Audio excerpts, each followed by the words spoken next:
एक जागा जिथे प्रत्येक मशीन नाही तर एक संधी आहे स्वतःला घडवण्याची। ही जागा म्हणजे Chhajed fitness club, Rahuri factory मधील सर्वात विश्वसनीय आणि हायटेक जिम। महिलांसाठी स्वतंत्र batches and trainers, 100% safe and positive environment, AC सह पूर्ण सुविधा असलेली जिम, hitech equipments, full body workout साठी योग्य। तर यायचं कुठे आहे? Chhajed fitness club, Tarabad road, Rahuri factory. आवाज जनतेचा, लढा सर्वसामान्य जनतेच्या न्याय व हक्कांसाठी।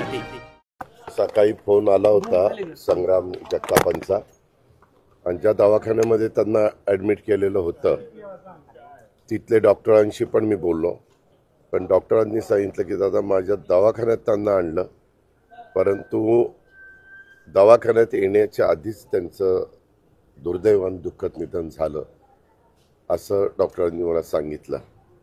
नंतर पुन्हा मी संग्रामला सांगितलं की संग्राम, आता ते आज आपल्यात हयात नाही आहेत आणि आता सगळ्यांनी स्वतःला सावरा आणि आता ह्या प्रसंगाला सामोरं जा।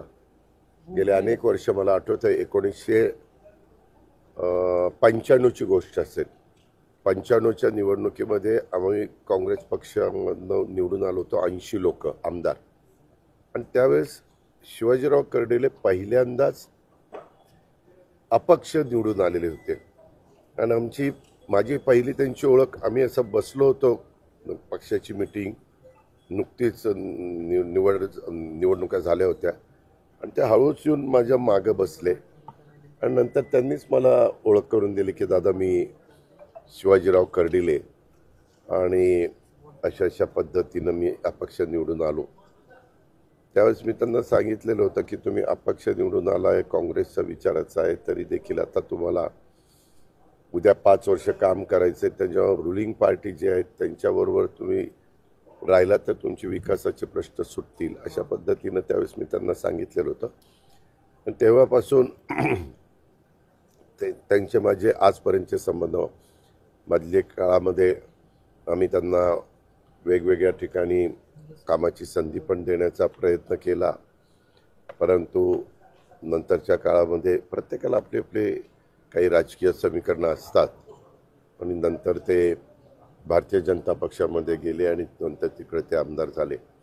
पण ह्यावेळेस निवडून आल्यानंतर परत आत्ता निवडून आले, आणि आल्यानंतर त्यांचं सातत्याने तब्येत जरा नरमच होती। मी त्यांना आत्तामध्ये एका कार्यक्रमामध्ये माझी त्यांची भेट झाली होती, अमित शहा साहेब जेव्हा शिर्डीला आलेले होते, ती अलीकडची माझी भेट। मी त्यांना म्हणालो की शिवाजीराव जरा तब्येतीकडे पहिलं लक्ष द्या, चेहरा जरा पांढर झालेला मला दिसतोय। ते म्हणले नाही दादा ट्रीटमेंट चालू आहे माझं, मी स्वतः काळजी पण घेतोय, परंतु काळाच्या नियतीच्या पुढे तुमचं माझं काही चालत नाही।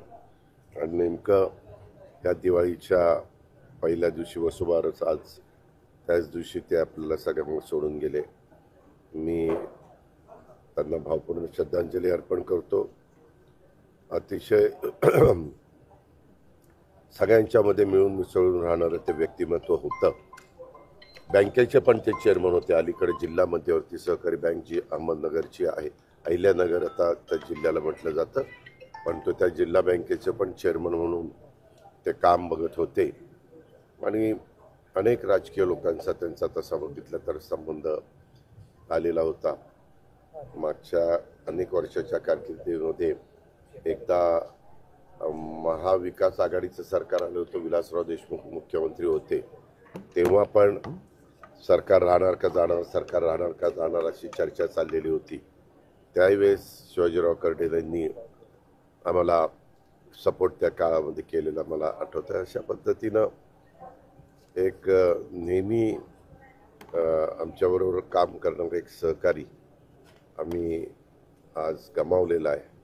त्यांच्या कुटुंबियावर अतिशय मोठा दुःखाचा डोंगर दिवाळीमध्ये सगळे आनंदात असतात, अशा वेळेस हा प्रसंग ओढवलेला आहे।